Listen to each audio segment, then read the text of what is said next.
এই আশ্বাসটা দিয়েছেন রাজ্য সরকার তরফ থেকে এবং আগামী দিনে আমরা যদি সেই আশ্বাস অনুযায়ী আমরা যদি সেটা ওয়েলফেয়ার ফান্ডটা আমরা না পাই, আগামী দিনে আমরা লাগাতার আন্দোলনে যাব এবং রাজ্যও সেটা লাগাতার আন্দোলনে যাবে, সেই কথাগুলো আমাদের বলেছেন এবং তাদের নির্দেশ মতোই আমরা যে নির্দেশ পাবো সেই নির্দেশ মতোই আমরা আন্দোলনগুলো করব এবং আগামী দিনে আমাদের দাবি দাবাগুলো আদায় করব। এবং আমাদের যে কোর্ট বিল্ডিং হওয়ার কথা আমাদের শিলিগুড়ি আদালত চত্বরে, সেখানেও আমাদের দাবি থাকবে যে আমাদের আদালতের মধ্যেই, আমাদের সেই বিল্ডিংয়ের মধ্যেই আমাদেরকে বসার জায়গা স্থায়ীভাবে দেওয়ার জন্য আমরা সরকারের কাছে অনুরোধ রাখবো এবং আমাদের জুডিশিয়াল ডিপার্টমেন্টের কাছে অনুরোধ রাখবো।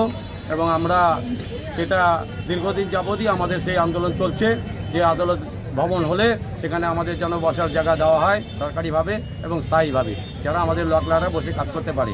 এবং সেই দাবি আমরা দীর্ঘদিন থেকেই আমরা করে আসছি এবং আগামী দিনে আরও যদি সেই দাবি নিয়ে আমাদের লাগাতার আন্দোলন চলবে। আজকে কততম? আজকে 46তম আমাদের প্রতিষ্ঠা দিবস আমরা পালন করছি এবং পতাকা উত্তোলনের মাধ্যম দিয়েই এবং আমাদের মাননীয় জাজরাও আসবেন। একটু কি প্রোগ্রাম আছে?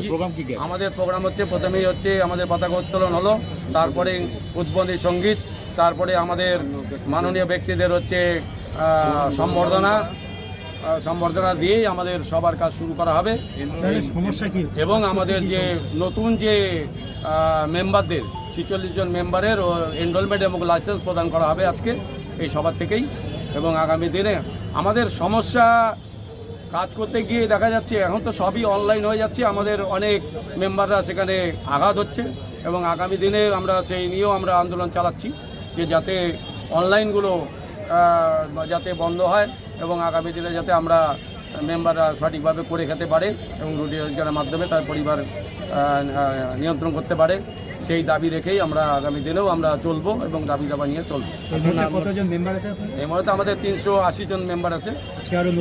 আজকে নতুন 46 জন দিচ্ছি আমরা। আরও বেকারত্ব যেভাবে বাড়ছে সেই অনুযায়ী আমাদের এখানেই সবাই এসে ওই যাতে রুটি রোজগার করে সংসার পরিচালনা করতে পারে সেজন্য আমাদের কাছে আসছে এবং আমরা চেষ্টা করছি তাদেরকে পরিষেবা দেওয়ার জন্য এবং আমরা দালালরা যাতে বন্ধ হয় সেটার জন্য আমরা আন্দোলন চালাচ্ছি। এবং দালালদের যা অত্যাচার এবং দালালরা এসেই যখন তখন বলে দিচ্ছে যে আমরা লাখ সেটার জন্য আমরা অনেক আন্দোলন চালাচ্ছি, সেগুলো আমরা আন্দোলন চালাচ্ছি এবং ব্যানারের মাধ্যমে সেগুলো আমরা প্রচারও করছি এবং আগামী দিনে আরও লাগাতারভাবে সেগুলো আমরা প্রচার করব।